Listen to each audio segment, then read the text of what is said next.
We have a political class that don't know anything about governance.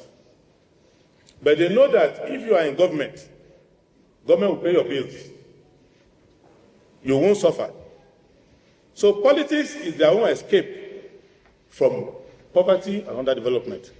So they must be playing the politics of the incumbency forever. I thank Mr. Trump for showing interest in Nigeria at all. Because speaking squarely, he can ignore us. We are not that relevant to them. He can ignore us and not speak. And we should not be ungrateful, because he's even more mindful about our situation in what he says. I don't know his heart, but in what he says, he's more mindful than some of our leaders who are responsible for our security. Second thing is that we should not be tempted to turn Trump into our own old debates.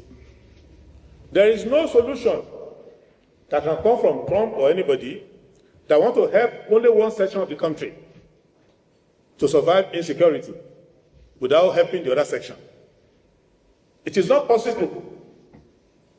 Even the Pope cannot do it.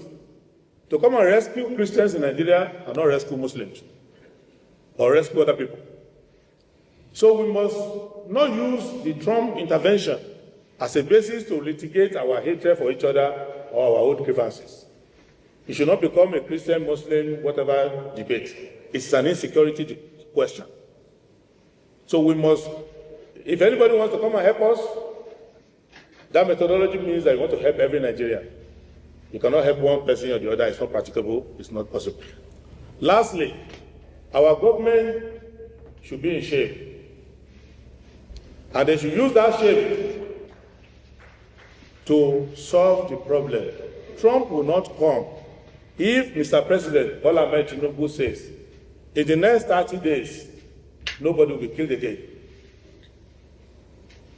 It will take America up to 60 days to put their command everywhere together. In that short period, you can restore order in the country if you want to. But what they are doing now, they are using the security as an excuse to loot all the money.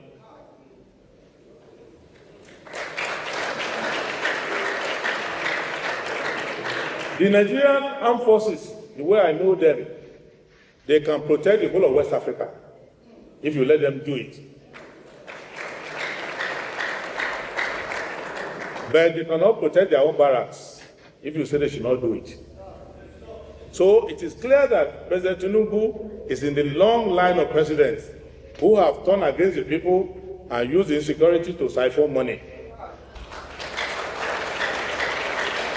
So it is good that justice is coming to him now, because he was one of those embassies that went to Barack Obama to cry that Goodluck Jonathan was killing the people. Now his judgment has come to the house of Tinubu.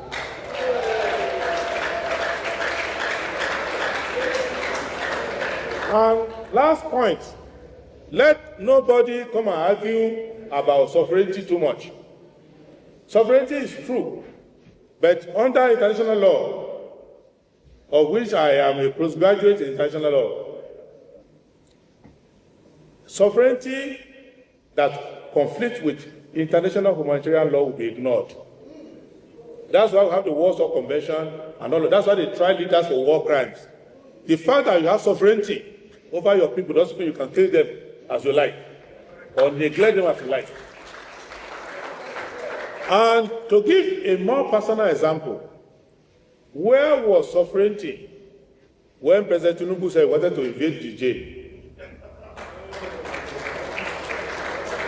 If he could be dreaming of invading Niger, Mali and Burkina Faso, because they did military coups there, why can somebody not invade him? Because he's neglecting his people.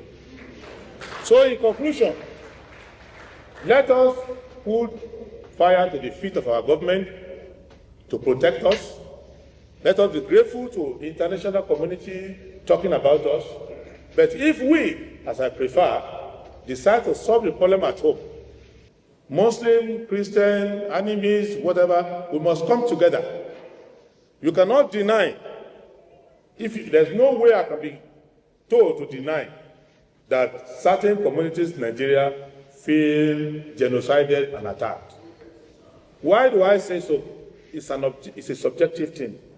In the last 2 years, I've contributed money to repair, rebuild up to 50 churches. So, I have comforted over 1,000 dead. Go to any of these churches, I've gone there quietly, without carrying camera, you can go and ask all the leaders. So it is not today that Trump told me that people are feeling genocided. And I've met with also leaders of certain ethnic groups in certain places. I've had Fulanis telling me that in certain communities, the other groups want to kill them. And they're running after their cattle, roasting their cattle, trying to kill them. So in Nigeria, the question of whether there's genocide or not is not a debate that the government can be discussing. If your people are losing their lives in dozens, you already failed the primary assignment of governance, and we should not waste our time debating the issue. The solution to that problem is that President Tinubu can use the bullet to kill the terrorists or use the pen to resign. Thank you. That was a very thought-provoking one. I think